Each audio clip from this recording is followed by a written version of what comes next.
आगे चलिए। आगे एक छोटे से सत्संग में परमात्मा ने जो बात कही है उस पर आपको गहन विचार करने की जरूरत है।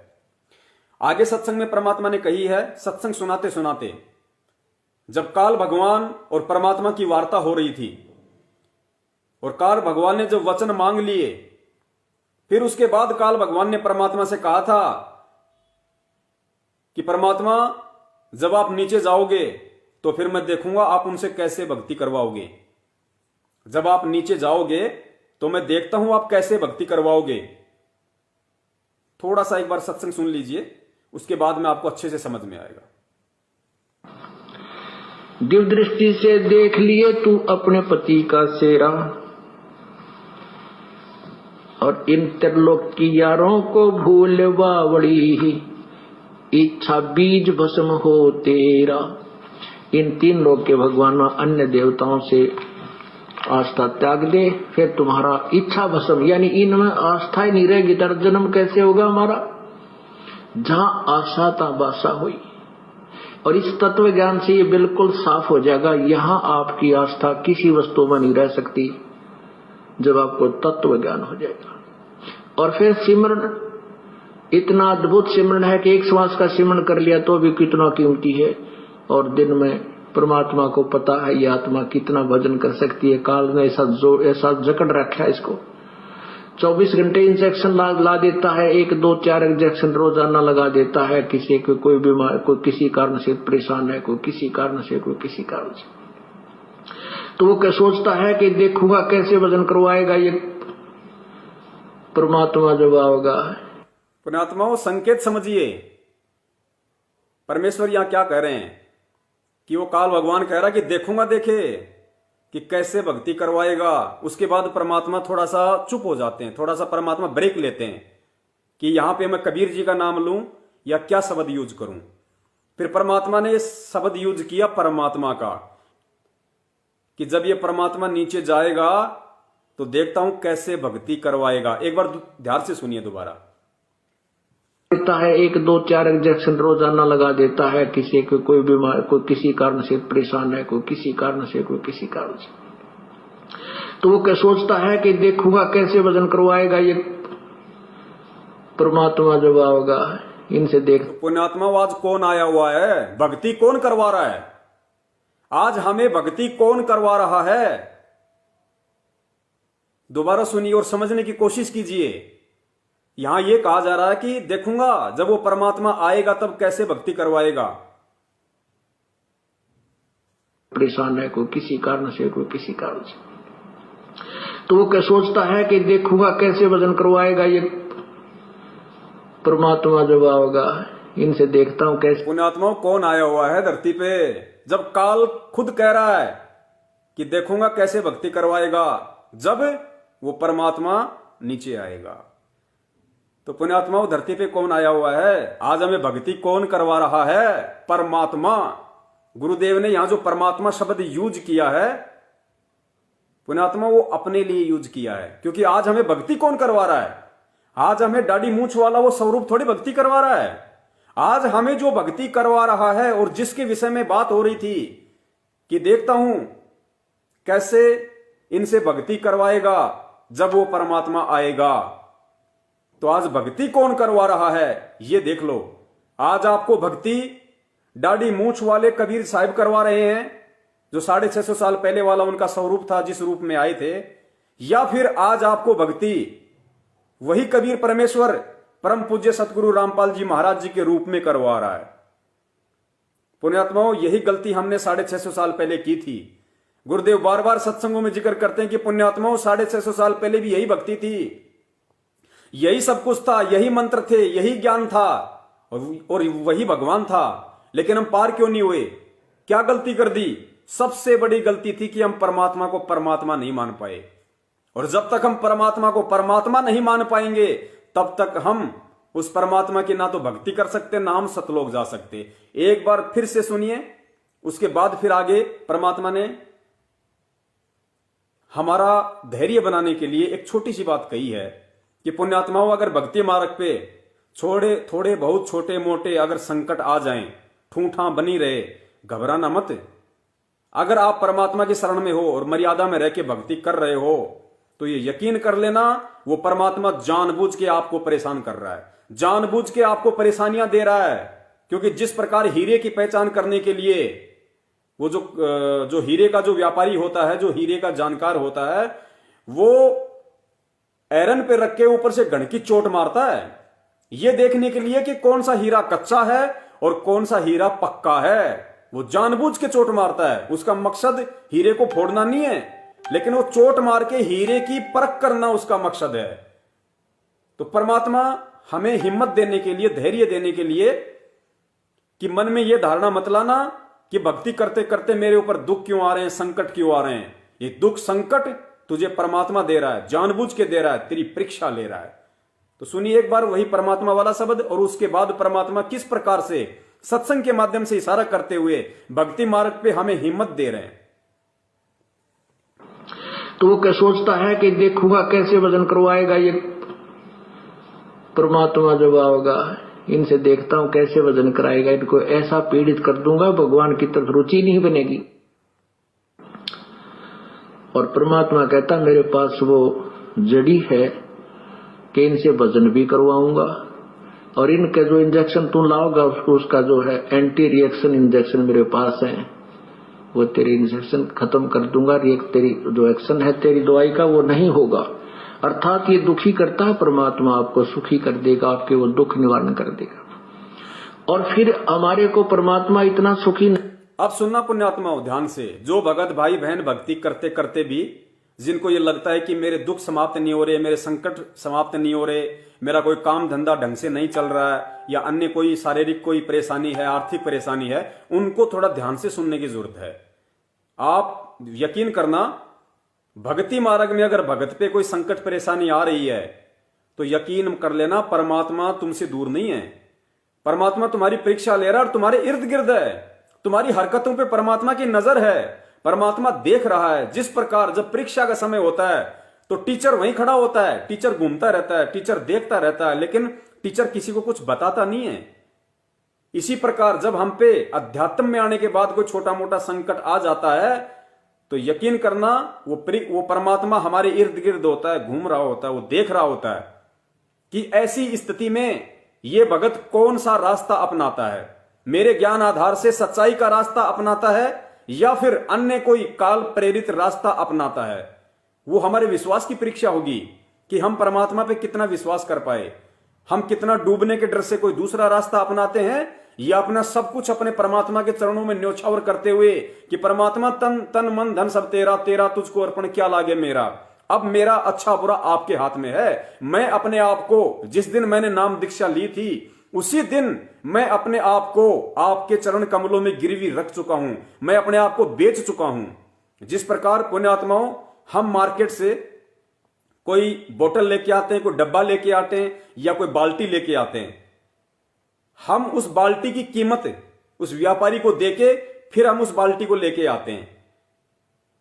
अब हम उस बाल्टी को या उस डब्बे को अपने घर पे लाके, चाहे हम उससे दूध पिएं, चाहे हम उसको लेटरिन, घर में लेटरिन साफ करने के लिए रखें, व्यापारी कभी नहीं कहता, व्यापारी कभी नहीं कहता कि भाई डब्बे का तू दूध पीने की कह के लेके गया था, बाथरूम में क्यों काम ले रहा है। क्यों नहीं कहेगा? क्योंकि उसको उसकी कीमत मिल चुकी है। तो पुण्यात्माओं, हमने जिस दिन अपने परम पूज्य सतगुरु रामपाल जी महाराज जी के चरण कमलों में उनको समर्पित किया था अपना तन मन धन, उसके बदले परमात्मा ने हमें वो कीमत दे दी, वो नाम रूपी कीमत, वो मंत्र रूपी कीमत परमात्मा ने हमें उसी दिन दे दी थी। और हम जो ये डब्बा है जो हमारा, ये हमने परमात्मा के चरणों में भेंट कर दिया। अब वो परमात्मा इस डब्बे का किसी भी प्रकार से यूज करे, हम बोलने के अधिकारी नहीं है। तो सुख हो चाहे दुख हो, चाहे परेशानी हो, छोटी हो चाहे बड़ी हो, हर स्थिति में हमने परमात्मा के ऊपर ही आश्रित रहना पड़ेगा, तभी वो परमात्मा हमें पूरी तरह से संभालेगा। सुनिए परमात्मा किस तरीके से अपने बच्चों की हिम्मत बांध रहे हैं।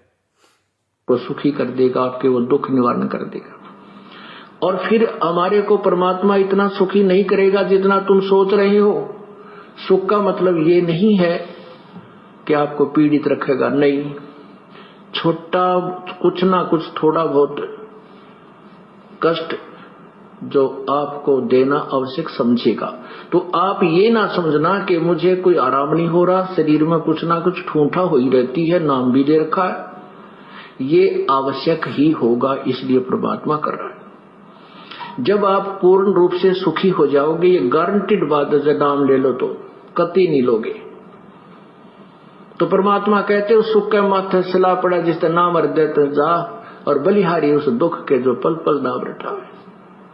परमात्मा ऐसा सुख भी ना दिए जिससे तेरा नाम भूल पड़ जा, और बलिहारी उस दुख के जो तेरी याद बनाए रखे।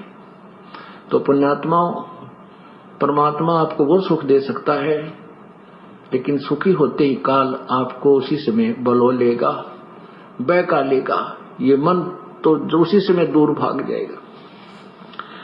तो इसलिए परमात्मा आपके सर्व संकटों का निवारण करेगा और आपके साथ पल पल में रहेगा।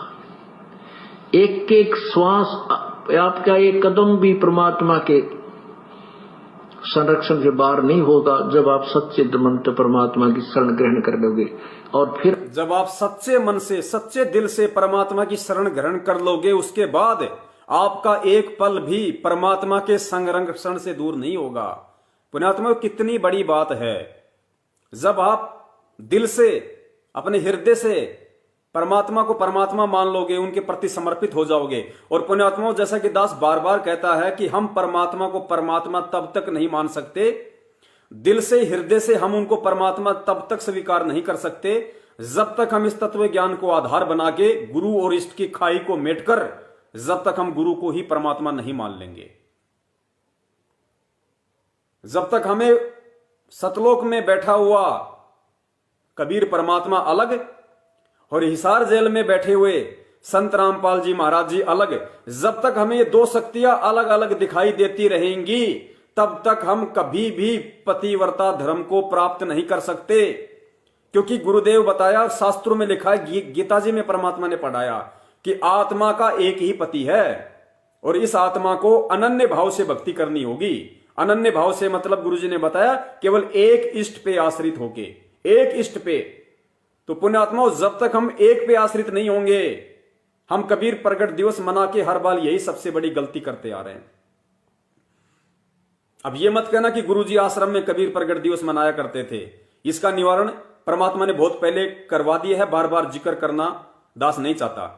क्योंकि परमात्मा सतगुरु की भूमिका में है, भगत की भूमिका में, ध्यान रखना। उन्होंने ज्ञान इसलिए दिया है कि इन बातों को तुम सोचो, तुम स्वीकार करो, तुम निर्णय करना सीखो अब इन सब बातों का। गुरुजी तो खुद एक भगत की भूमिका में है। वो जब तक यहां रहेंगे वो मना नहीं करेंगे, कोई मनाए चाहे ना मनाए, लेकिन इस ज्ञान को समझ के, उनके इशारों को समझ के आगे हमने बढ़ना पड़ेगा। तो पुण्यात्माओं, जब तक हम इस आत्मा को दो पति देखते रहेंगे, तब तक हम पतिव्रता धर्म पे नहीं हैं, हम अनन्य भक्ति नहीं कर रहे। हमने इस आत्मा का एक पति देखना पड़ेगा। चाहे तो अपने गुरु को इस आत्मा का पति बना लो, चाहे आपको लगता है कि कबीर परमात्मा दाढ़ी मूंछ वाला है, सतलोक में बैठा हुआ है, वो असली भगवान है, तो चाहे उसको बना लो, एक को बना लो। जब तक एक को नहीं बनाओगे तब तक आप पतिव्रता धर्म को प्राप्त नहीं करोगे। और दाढ़ी वाले को बना लिया, दाढ़ी मूंछ वाले रूप को यदि आपने अपना इष्ट बना लिया, अपना गुरु, अपना यदि परमात्मा मान लिया, तो आप यहां से नहीं जा सकते। क्योंकि इस समय ले जाने के लिए वही परमात्मा गुरु रूप में आया हुआ है। केवल गुरु रूप से ही परमात्मा हमें भक्ति देके, शक्ति देके यहां से लेके जा सकता है। डायरेक्ट वो दाढ़ी मूंछ वाला जो रूप है वो हमें नहीं लेके जा सकता। ये विधान है यहां का। तो हमने इस चीज को समझना पड़ेगा कि दाढ़ी मूंछ वाला और आज जो हिसार जेल में बैठे हुए हैं वो दो नहीं है। गुरु गोविंद दो नहीं भाई, दो समझे वो दो जग जाई, वो नरक में जाएगा। ये परमात्मा की वाणी है।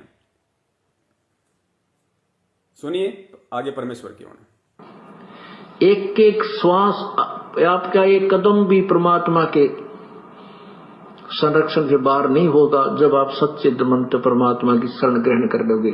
और फिर अगर परमात्मा साथ, जब आप सच्चे मन से परमात्मा की शरण ग्रहण कर लोगे, उसके बाद आपका एक कदम भी परमात्मा से दूर नहीं होगा। पुण्यात्माओं, ये सत्संग किसको सुनाए जा रहे हैं? आप और हमारे को। क्या हम परमात्मा की शरण में नहीं है? क्या हमने गुरु जी से नाम दीक्षा नहीं ले रखी? ले रखी है ना, हम उनकी शरण में है ना। शरण में होके भी हम उनकी शरण में नहीं हैं। इसीलिए तो गुरुदेव कह रहे हैं कि जब तक आप, सुनिए एक बार दोबारा से, एक एक श्वास आपका एक कदम भी परमात्मा के संरक्षण से बाहर नहीं होगा जब आप सच्चे मन से परमात्मा की शरण ग्रहण कर लोगे। जब आप सच्चे मन से परमात्मा की शरण ग्रहण कर लोगे, नाम तो ले लिया, गले में लॉकेट तो पहन लिया, लेकिन अभी सच्चे मन से, सच्चे दिल से हमने परमात्मा की शरण ग्रहण नहीं की। और गुरु कब भगत को अपनी शरण में लेगा? खाली नाम लेने से गुरु शरण नहीं हो जाती। परमात्मा की वाणी है, ताते सतगुरु शरणा लीजे, कपट भाव जिन दूर करीजे। रोज नित्य में पढ़ते हैं हम, ताते सतगुरु शरणा लीजे, यानी उसको परमात्मा, उसको गुरु अपनी शरण में लेता है। ताते सतगुरु शरणा लीजे, कपट भाव जिन दूर करीजे। जिसने अपने मन का कपट, छल, जो ये मतलब ड्यूअल मोड में आज हम चल रहे हैं ना, कबीर जी को तो परमात्मा मान के उनका कबीर प्रगट दिवस मना लेते हैं और अपना गुरु बना रखा हमने गुरु जी को, तो ये ड्यूअल मोड है। अभी हम परमात्मा की शरण में नहीं हैं, अभी हमने आत्मा के दो पति बना रखे हैं। जिस प्रकार गुरुदेव ने हमें समझाया राजा वीर सिंह का उदाहरण देके, कि जो बहन थी वो चंद्रप्रभा, वो जो ब्राह्मणी थी जिसने गंगा जी का जल लाके अपने घर पे कपास की खेती करके और बहुत अच्छी धोती बना रखी थी, किस लिए? भगवान जगन्नाथ को चढ़ाने के लिए। तो परमात्मा ने क्या किया? परमात्मा ने वो खेल खेला उनको समझाने के लिए कि तू जो ड्यूअल मोड में चल रही है ना, वो तेरे लिए बहुत घातक है। वो जगन्नाथ के मंदिर में गई धोती चढ़ाने, जैसे धोती चढ़ाई, धोती उठ के आंगन में आ गिरी और आकाशवाणी हुई कि नालायक इसको यहां क्यों लेके आई है?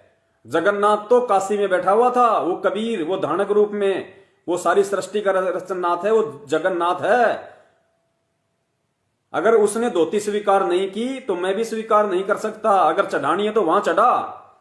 तो गुरुदेव ने बताया कि वहां से रोती रोती रोती रोती फिर वो वहां आई 2 दिन 3 दिन तक, और आके चरणों में गिर गई, बोला भी नहीं गया आगे। सैनिकों ने सारा हाल बताया। फिर गुरुजी ने क्या बताया? गुरुजी ने बताया कि कबीर परमात्मा ने कहा कि नालायक, गुरु बना रखा है मुझे और भगवान मान रही है जगन्नाथ को। अरे जो मैं तेरे सामने हूं, जिंदा रूप में हूं, साक्षात हूं, मैंने तेरे को नाम दिया, मैंने तेरे को ज्ञान दिया, मैं तुझे सारे लाभ दे रहा, और भगवान मान रही तू उस पत्थर को, जगन्नाथ को, उस मूर्ति को तू भगवान मान रही है, परमात्मा मान रही है, और मुझे खाली गुरु मान रही है। तो पुण्यात्मा, जब तक हम गुरु को परमात्मा नहीं मानेंगे तो सेम स्थिति हमारी हो गई। आज जितनी भी 70% जो संगत है जो कबीर प्रगट दिवस मनाती है, समझ लो वो खाली फोटो को अपना भगवान मान रही है, फोटो को। और जो जिंदा रूप में हमारे सामने है, हमारे सारे कार्य सार रहा है, नाम दे रहा है हमें, सारे हमारे सिर पे हाथ रख के हमारे इतने पाप कर्मों को नाश कर रहा है परमात्मा, गुरु रूप में हमारे सामने है। हम उनको तो खाली एक गुरु मान रहे हैं, और गुरु भी नहीं माना। 70% ने तो जिस दिन, अभी जो 8 सितंबर 2020 का जो था, जिन जिन लोगों ने उनका जन्मदिन मना लिया, उन्होंने तो गुरु भी नहीं माना, उन्होंने तो उनको मानव मान लिया, मनुष्य। और सत्सेवकों ने, इन्होंने तो जन्मदिन 2020 में मनाया, वो भी जन्मदिन। और सत्सेवकों ने 2019 में ही सतगुरु रामपाल जी महाराज जी का प्रकट दिवस मनाना शुरू कर दिया था। तो पुण्यात्माओं, अभी आप कहां हो और परमात्मा के आशीर्वाद से सत्सेवक कहां हैं? 2 साल एडवांस चल रहे हैं सत्सेवक सतलोक आश्रम मैनेजमेंट हरियाणा के पीछे लगी हुई संगत से 2 साल आगे एडवांस चल रहे हैं। सोचो तुम्हें कितना समय लगेगा सत्सेवकों को पकड़ने में। तो जब तक हम गुरु को परमात्मा नहीं मानेंगे तब तक बात नहीं बनेगी। तो कहते हैं ताते सतगुरु शरणा लीजे, कपट भाव जिन दूर करीजे। जो ये गुरु और परमात्मा को अलग अलग मानने वाली, जब तक ये दोहरा मापदंड भगत के अंदर है, तब तक परमात्मा उसको अपनी शरण में नहीं लेता, गुरु उसको अपनी शरण में नहीं लेता। तो कितनी बड़ी बात है ये जो परमेश्वर ने यहां बताई, कि जब आप सच्चे दिल से परमात्मा के प्रति समर्पित हो जाओगे तब परमात्मा आपको अपनी शरण में लेगा। और उसके बाद देखना फिर आपका एक कदम भी, क्योंकि फिर आप पतिव्रता धर्म पे आ जाओगे। जब आप भूल जाओगे कि कोई कबीर जी नहीं है, कोई मुनिंद्र जी नहीं है, कोई करुणामय जी नहीं है, मेरा मुनिंद्र, मेरा करुणामय, मेरा सत्सुकृत अगर कोई है तो परम पूज्य सतगुरु रामपाल जी महाराज जी हैं। दैट्स ऑल, फाइनल, कुछ नहीं। उसके बाद हम पतिव्रता धर्म पे आएंगे और फिर परमेश्वर की वाणियां हमारे ऊपर लागू हो जाएंगी, चरितार्थ हो जाएंगी, क्योंकि कमी हमारे अंदर है, परमात्मा में नहीं है। फिर वो वाणियां लागू हो जाएंगी कि पतिव्रता जमीन पर जो जो धर है पाव और समर्थ झाड़ू देत हैं, ना काटा लग जा। फिर देखना परमात्मा किस प्रकार अपनी पलकों पे रखेंगे अपनी आत्माओं को। आपका एक कदम भी परमात्मा के संरक्षण से बाहर नहीं होगा जब आप सच्चे मन से परमात्मा की शरण ग्रहण कर लोगे। और फिर अगर परमात्मा साथ ना हो तो काल जो ना कति कंडम कर दिया हमने। इसलिए भगवान जब आप इसकी शरण में आ जाते हो तो परमात्मा आपके विशेष संग हो जाता है। उसको पता है ये काल अवश्य इसको कोई ऐसा झटका देगा जिससे इसकी दिल ना टूट जाए।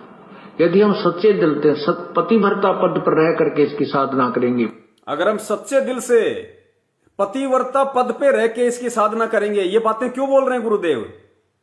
पतिव्रता शब्द का प्रयोग गुरुदेव ने क्यों किया? पतिव्रता का मतलब होता केवल एक पति पे आस्था, एक पति पे आधारित, एक परमात्मा चुन लो। किसको चुनना है? गुरुजी को परमात्मा चुनना है या दाढ़ी मूछ वाली फोटो को परमात्मा मानना है? जिस दिन हम एक को चुन लेंगे उस दिन हम पतिव्रता धर्म पे आएंगे। और ज्यादा महत्व कौन से का है? परमात्मा की वाणियां याद कर लेना कि गुरु बड़े हैं गोविंद से मन में देख विचार, हरि सुमरे सो रह गए। जो कबीर जी हैं हरि भगवान, उनको सुमरे सो रह गए, गुरु भजे होए पार। और गुरु गोविंद दोनों खड़े किसके लागू पाए? बलिहारी गुरु आपना जिन गोविंद दियो बताए, कि गुरु के चरणों में बलिहारी जाऊं जिन्होंने मुझे परमात्मा की जानकारी दी। तो बड़ा कौन हुआ? ज्यादा महत्व किसका है? पुण्यात्माओं, एक एक लाइन पे ध्यान दो परमात्मा क्या कह रहे हैं। इसीलिए परमात्मा बार बार कहते हैं कि भाई सत्संग सुनते समय एकाग्रचित हो जाया करो, परमात्मा को दंडोत करके सद्बुद्धि की भीख मांगा करो कि परमात्मा आपके तत्व ज्ञान युक्त सत्संगों को समझने की मेहर बख्शो। पुण्यात्मा, तब ये लाइनें हम पकड़ पाएंगे कि हमारा बाप क्या संकेत कर रहा है। ये तत्व ज्ञान है। जब गीता जी का ज्ञान कोडवर्ड में है तो आज तो गीता ज्ञान देने वाला, यानी गीता चारों वेदों का ज्ञान है, वेदों का ज्ञान दिया परमात्मा ने। आज वो सारा ज्ञान देने वाला साक्षात हमारे सामने आके सत्संग कर रहा है, तो उसके सत्संग सामान्य कैसे हो सकते हैं, नॉर्मल कैसे हो सकते हैं?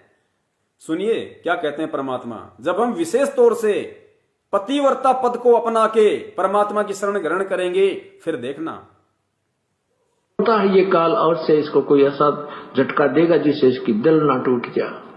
यदि हम सच्चे दिल से पतिव्रता पद पर रह करके इसकी साधना करेंगे, फिर ये आपको बहुत सुख देगा। पतिव्रता जमी पर जो जो धर है पाँव, समर्थ झाड़ू देत है ना कांटा लग जावे। पतिव्रता यानी जब हम अपने एक परमात्मा कबीर परमेश्वर पर तन मन धन से आश्रित हो जाएंगे, तब हम पतिव्रता होंगे, हम अव्यभिचारी होंगे। और फिर उस पतिव्रता पत्नी की, अब देखो गुरुदेव अपने आप को छुपाते हुए कह रहे हैं, जब तक हम अपने एक परमात्मा कबीर जी पर तन मन धन से, पुण्यात्माओं आप चाहे लाख कोशिश कर लो, आप अगर कोई हंस आत्मा है आप लाख कोशिश कर लो, दाढ़ी मूछ वाले रूप पे आप आश्रित हो ही नहीं सकते। आपके वो भाव बन ही नहीं सकते, क्योंकि दाढ़ी मूछ वाले रूप से ज्यादा चिंतन मनन मंथन याद आपको अपने गुरु की आती है। और यहां क्या कहा जा रहा है गुरु जी के द्वारा कि जब तक आप उस कबीर परमात्मा पे तन मन धन से समर्पित नहीं हो जाओगे, तो तन मन धन से हम किसके ऊपर समर्पित हैं? क्या हम हो सकते हैं दाढ़ी मूछ वाली फोटो के ऊपर तन मन धन से समर्पित हो सकते हैं? हम नहीं हो सकते। नहीं हो सकते तो हम सतलोक नहीं जा सकते। तो क्या गुरुजी झूठ बोल रहे हैं? नहीं, गुरुजी यहां यह संकेत कर रहे हैं कि उस कबीर परमात्मा पे, जो कबीर परमात्मा आज तेरे गुरु रूप में आया हुआ है, उसके ऊपर तन मन धन से समर्पित हो जा। यह संकेत है परमेश्वर का। वो अपने आप को छुपाएंगे, वो नहीं कहेंगे। उन्होंने 650 साल पहले भी नहीं कहा, उन्होंने द्वापर में भी नहीं कहा, त्रेता में भी नहीं कहा, सतयुग में भी नहीं कहा, क्योंकि परमात्मा संत रूप में आए। और परमात्मा ने, क्योंकि अगर परमात्मा सीधा कह दे कि भाई मैं ही परमात्मा हूं, उनकी बात को कोई स्वीकार नहीं करे। उदाहरण दिया गुरुदेव ने, अगर गांव में कोई डीसी चला जाए, क्योंकि डीसी रहता है सिविल ड्रेस में, अगर गांव में डीसी अकेला चला जाए और गांव वालों से कहे कि भाई मैं तुम्हारा डीसी हूं, तो पहली बात तो लोगों को यकीन नहीं होगा कि डीसी अकेला क्यों आएगा इस तरीके से। डीसी के पास तो बहुत ज्यादा पावर होती है, सेना होती है, डीसी क्यों आएगा हमारे गांव में। तो वो मजाक में लेंगे कि मजाक कर रहा है कोई। और फिर गुरुजी ने क्या बताया कि उसी डीसी के साथ में अगर कोई एक पुलिस वाला बंदूक लेके अगर उससे पहले उतरे और कहे कि भाई गांव वालों चेयर लेके आओ, कुर्सी लेके आओ, डीसी साहब आए, तो सब मान लेंगे, चाहे उसका मामा बैठा हो अंदर। लेकिन अगर उसने कह दिया पुलिस वाले ने कि डीसी साहब हैं, तो उसको डीसी मान लेंगे सब और उसकी सेवा करेंगे। क्यों? तो पुण्यात्मा, हमने इस बात को समझना पड़ेगा। आज अगर गुरुदेव ये कहें कि मैं कबीर परमात्मा हूं, तो पुण्यात्मा हमारे कर्म इतने बिगड़े हुए हैं, हमारी सोच को काल भगवान ने इतना गंदा कर दिया, जैसा उसने परमात्मा को कहा था कि जाओ जोग जीत संसारा, जीव ने माने कहा तुम्हारा, कि जब तुम नीचे जाओगे ना उस समय तक तो मैं इस जीव को इतना गंदा कर दूंगा, इसकी मनोवृत्ति को इतना दूषित कर दूंगा, ये आपको भगवान रूप में स्वीकार ही नहीं करेगा। तो वही तो हो रहा आज। फिर परमात्मा ने क्या कहा था कि भाई तेरे को जो करना तू कर लेना, मेरे ज्ञान में वो पावर है, मैं वो ज्ञान देके अपने बच्चों को अपना बना लूंगा, तुझे मालूम भी नहीं पड़ेगा। तो पुण्यात्माओं, ये ज्ञान की जो पावर है, इस पावर ने तो आज हमें ये पहचान करवाई है। और ये ज्ञान कौन दे सकता है? परमात्मा दे सकता है, दूसरा आके नहीं दे सकता। पुण्यात्माओं, इस पृथ्वी लोक का कोई भी प्राणी, इस पृथ्वी लोक का कोई भी इंसान जो खुद काल के जाल में फंसा हुआ है, वो हमें क्या सतलोक दिखाएगा, हमें क्या सतलोक में लेके जाएगा, हमें कहां से वो सतलोक के दर्शन करवा देगा, कैसे हमें सतलोक भेज देगा, कैसे हमारा मोक्ष करवा देगा। जो व्यक्ति खुद एक जीव के पेट से जन्म लेके, एक मां के गर्भ से जन्म लेके जेर में लिपट के बाहर आया हो, जो खुद गंदगी में लिपट के मां के योनि द्वार से बाहर आया हो, तो योनि द्वार से आने वाला कौन? जीव, आप और हमारे जैसा मनुष्य। तो जो खुद मां के गर्भ से जेर में लिपट के आया हो, पुण्यात्मा, ये विचार करने की बात है, वो हमें कहां से सतलोक दिखा देगा, हमें कहां सतलोक भेज देगा। क्योंकि वो खुद एक जीव है और जीव जीव का मोक्ष नहीं कर सकता। तो पुण्यात्माओं, जैसा परमात्मा ने पहले वीडियो बनाया था और मालिक की जो वाणी है संध्या आरती में लास्ट में कि तेरा रामपाल अज्ञान किया सतलोक का वासी, वो जो रामपाल जी की जो आत्मा थी, पुण्यात्माओं, उस आत्मा को परमात्मा ने उसी क्षण सतलोक भेज दिया था जिस क्षण वो आत्मा मां के गर्भ से बाहर आई थी। उसके बाद परमात्मा उस चोले में स्वयं वो कबीर परमात्मा सारा खेल खेल रहा है कि तेरा रामपाल अज्ञान किया सतलोक का वासी। तो एक कॉमन सेंस की बात है, जब खुद परमात्मा की संध्या आरती में हम रोज पढ़ते हैं कि तेरा रामपाल अज्ञान किया सतलोक का वासी, जब रामपाल जी सतलोक के वासी हो गए तो आज उनके रूप में कौन बैठा है यहां पे? तो पुण्यात्माओं, अब हमने धोखा नहीं खाना, अब हमने अपने गुरुदेव के अलावा कोई दूसरा परमात्मा नहीं देखना कि दाढ़ी मूछ वाला परमात्मा है, कबीर जी परमात्मा है। अरे है तो परमात्मा कबीर जी, लेकिन वो कबीर जी आज किस रूप में हमारे सामने है उसको पहचानना है। और एक सबसे बड़ा एग्जाम्पल दास आपको देता है पुण्यात्माओं, जब हम इस भक्ति मार्ग में आगे बढ़ेंगे तो परमात्मा बुद्धि खोलते हैं, सबकी खोलते हैं, आपकी भी खोल रखी है, ऐसी बात नहीं है, थोड़ा सा हमें यूज करने का देरी है। कितनी बार परमात्मा ने कहा, और सन 1994 से परमात्मा कह रहे हैं कि पुण्यात्माओं, जिन जिन महापुरुषों को परमात्मा ने सतलोक दिखाया उनके नाम मुझे याद हैं। गुरुजी किन किन का नाम लेते हैं? आदरणीय धर्मदास जी, आदरणीय मलुकदास जी, आदरणीय घीसादास जी, आदरणीय गरीबदास जी, आदरणीय नानक साहेब जी। ये कुछ आत्माओं का परमात्मा नाम लेते हैं और कहते हैं कि उन आत्माओं को परमात्मा ने सतलोक दिखाया, अपना गवाह बनाया। लेकिन पुण्यात्माओं, आज तक आपने विचार किया, क्या गुरुदेव ने कभी भी यह कहा कि मुझे भी परमात्मा ने सतलोक दिखाया था, कि मुझ रामपाल दास को भी परमात्मा ने उन आत्माओं की तरह सतलोक दिखाया? कभी भी सुना आपने आज तक? कभी भी उन्होंने कहा, किसी भी पुस्तक में जिक्र किया, किसी भी सत्संग में ये वचन कहे कि मुझ रामपाल दास को भी धर्मदास जी की तरह परमात्मा ने सतलोक दिखाया और फिर नीचे छोड़ा? पुण्यात्माओं, परमात्मा को कौन सतलोक दिखा देगा? जब आज सतगुरु रामपाल जी महाराज जी के रूप में वो कबीर परमात्मा स्वयं मौजूद है, तो उनको कौन सतलोक दिखा देगा? और पुण्यात्माओं, जिसने सतलोक देखा नहीं तो वो सतलोक का विवरण कैसे कर सकता है? वो सतलोक की एक एक जानकारी कैसे दे सकता है? वो सृष्टि रचना कैसे बता सकता है? अपने भक्तों को कैसे उनकी आत्मा निकाल के सौपन में उनको सतलोक के दर्शन करवा सकता है, जिसने खुद सतलोक नहीं देखा, जो कभी खुद सतलोक नहीं गया? पुण्यात्माओं, ये पॉइंट है, ये विचार करना पड़ेगा हमें। इससे साबित होता है कि परमात्मा को कौन सतलोक दिखाएगा? जो स्वयं सतलोक का शहंशाह है। उसको सतलोक ना देखने की जरूरत है, ना दिखाने की जरूरत है, और ना उसको कोई सतलोक दिखा सकता। इसलिए परमात्मा ने आज तक इस बात का जिक्र नहीं किया कि मुझे भी परमात्मा सतलोक लेके गए और मुझे भी दिखाया, क्योंकि परमेश्वर को पता था कि आने वाले समय में मेरे बच्चे समझ जाएंगे, इस मेरी बात को पकड़ लेंगे, इस पॉइंट को पकड़ लेंगे कि भाई जब गुरुजी ने कभी सतलोक नहीं देखा तो गुरुजी सतलोक का इतने अच्छे से विवरण कैसे कर रहे हैं? पुण्यात्माओं, ये पॉइंट है। ये साबित करता है कि धरती पे स्वयं कबीर परमात्मा के रूप में सतगुरु रामपाल जी महाराज जी मौजूद हैं। और अब हमने धोखा खाने से बचना होगा।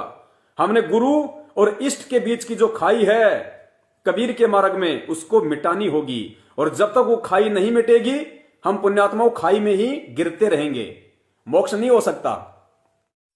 तन मन शीस ईस अपने पे, तन मन शीस ईस अपने पे, पहले में चोट चढ़ावे जब कोई राम भक्त गत पावे हो जी, जब कोई राम भक्त गत पावे हो जी। तन मन शीस ईस अपने पे, तन मन शीस ईस अपने पे, पहले में चोट चढ़ावे जब कोई राम भक्त गत पावे हो जी, जब कोई राम भक्त गत पावे हो जी। भाई सतगुरु तिलक अजप्पा माला, युक्त जटा रखवावे, सतगुरु तिलक अजप्पा माला, युक्त जटा रखवावे। जत को पीन सत का चोला, भीतर बेख बनावे जब कोई राम भगत गत पावे हो जी, जब कोई राम भगत गत पावे हो जी। भाई लोक लाज मर्याद जगत की, तृण ज्यों तोड़े बगावे, लोक लाज